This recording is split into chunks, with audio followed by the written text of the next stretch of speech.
जय श्री राम मित्रों। युद्ध कांड समाप्त हुआ। अब आगे उत्तर कांड की कथा प्रारंभ करते हैं। उत्तर कांड की कथा में आप सुनेंगे रावण के पूर्व के राक्षसों के विषय में। श्री राम का राज्य अयोध्या में स्थापित हो गया तो एक दिन समस्त ऋषि मुनि श्री रघुनाथ जी का अभिनंदन करने के लिए अयोध्या में आए। श्री रामचंद्र जी ने उन सब का यथोचित सत्कार किया।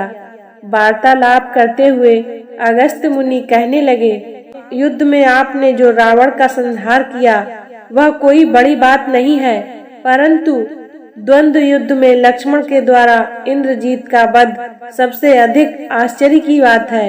यह मायावी राक्षस युद्ध में समस्त प्राणियों के लिए अवध्य था। उनकी बात सुनकर श्री रामचंद्र जी को बड़ा आश्चर्य हुआ। वे बोले, मुनिवर, रावण और कुंभकर्ण भी तो महान पराक्रमी थे। महोदर, प्रहस्त, विरूपाक्ष भी कम वीर न थे। फिर आप केवल इंद्रजीत मेघनाद की ही इतनी प्रशंसा क्यों करते हैं? इस पर अगस्त्य मुनि बोले, इस प्रश्न का उत्तर देने से पहले मैं तुम्हें रावण के जन्म, वर प्राप्ति आदि का विवरण सुनाता हूँ। ब्रह्मा जी के पुलत्स्य नामक पुत्र थे जो उन्हीं के समान तेजस्वी और गुणवान थे। एक बार वे महागिरी पर्वत पर तपस्या करने गए। वह स्थान अत्यंत रमणीक था, इसलिए ऋषियों, नागों, राजऋषियों आदि की कन्याएं वहां क्रीड़ा करने के लिए जाती थीं। उन कन्याओं की उपस्थिति के कारण उनकी तपस्या में विघ्न पड़ता था। उन्होंने उन्हें वहां आने से मना किया। जब वे नहीं मानी तो उन्हें साथ दे दिया कि कल जो कन्या यहाँ मुझे दिखाई देगी वह गर्भवती हो जाएगी। शेष सब कन्याओं ने तो वहां आना बंद कर दिया, परंतु राजऋषि तृणबिंदु की कन्या साप की बात से अनभिज्ञ होने के कारण उस आश्रम में आ गई और महर्षि के दृष्टि पड़ते ही वह गर्भवती हो गई। जब तृणबिंदु को यह बात मालूम हुई तो उन्होंने अपनी कन्या को पत्नी के रूप में महर्षि को अर्पित कर दिया। इस प्रकार विश्रवा का जन्म हुआ, जो अपने पिता के समान वेदविद और धर्मात्मा हुए। महामुनि भरद्वाज ने अपनी कन्या का विवाह विश्रवा के साथ कर दिया। उनके वैश्रवण नामक पुत्र हुआ। वह भी धर्मात्मा और विद्वान था।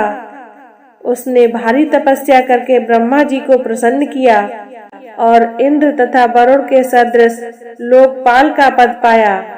फिर उसने त्रिकुट पर्वत पर बसी लंका को अपना निवास स्थान बनाया और राक्षसों पर राज्य करने लगा। श्री राम ने आश्चर्य से पूछा, तो क्या कुबेर और रावण से पहले भी लंका में मांस भक्षी राक्षस रहते थे? फिर उनका पूर्वज कौन था? यह सुनने के लिए मुझे बहुत कौतूहल हो रहा है। अगस्त्य जी बोले, पूर्व काल में ब्रह्मा जी ने अनेक जल जंतु बनाए और उनसे समुद्र के जल की रक्षा करने के लिए कहा। तब उन जंतुओं में से कुछ बोले कि हम इसकी रक्षा करेंगे और कुछ ने कहा हम इसकी पूजा करेंगे। इस पर ब्रह्मा जी ने कहा कि जो रक्षा करेगा वह राक्षस कहलाएगा और जो पूजा करेगा वह यक्ष कहलाएगा। इस प्रकार वे दो जातियों में बट गए। राक्षसों में हेती और प्रहेती दो भाई थे। प्रहेती तपस्या करने चला गया, परंतु हेती ने भया से विवाह किया, जिससे उसके विद्युत केश नामक पुत्र उत्पन्न हुआ। विद्युत केश के सुकेश नामक पराक्रमी पुत्र हुआ। सुकेश के माल्यवान, सुमाली और माली नामक 3 पुत्र हुए। तीनों ने ब्रह्मा जी की तपस्या करके यह वरदान प्राप्त कर लिया कि हम लोगों का प्रेम अटूट हो और हमें कोई पराजित न कर सके। वर पाकर वे निर्भय हो गए और सुरों असुरों को सताने लगे। उन्होंने विश्वकर्मा से एक अत्यंत सुंदर नगर बनाने के लिए कहा। इस पर विश्वकर्मा ने उन्हें लंकापुरी का पता बताकर भेज दिया। वहां वे बड़े आनंद के साथ रहने लगे। माल्यवान के वज्रमुष्टि, विरूपाक्ष, दुर्मुख, सप्तधन, यज्ञ, कोप, मत और उन्मत्त नामक 7 पुत्र हुए थे।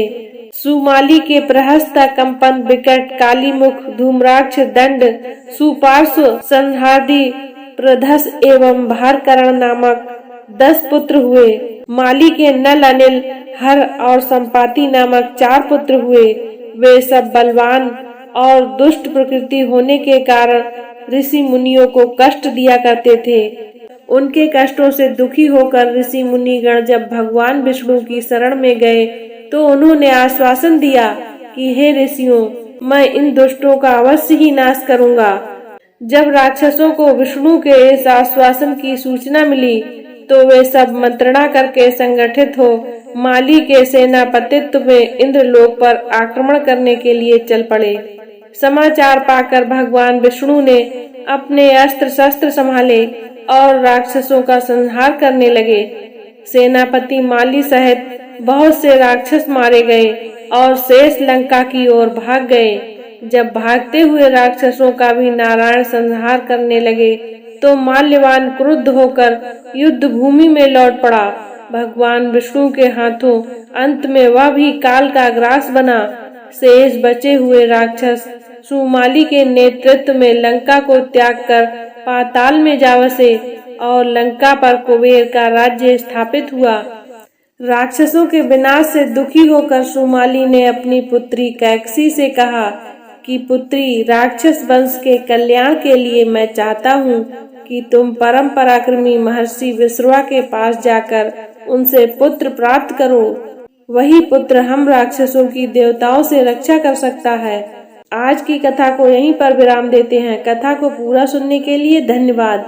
इससे आगे की कथा है रावण के जन्म की कथा, देखना ना भूलें। इसी तरह की ज्ञानवर्धक कथा कहानियों को सुनने के लिए हमारे चैनल को लाइक शेयर एंड सब्सक्राइब करें। जय श्री राम।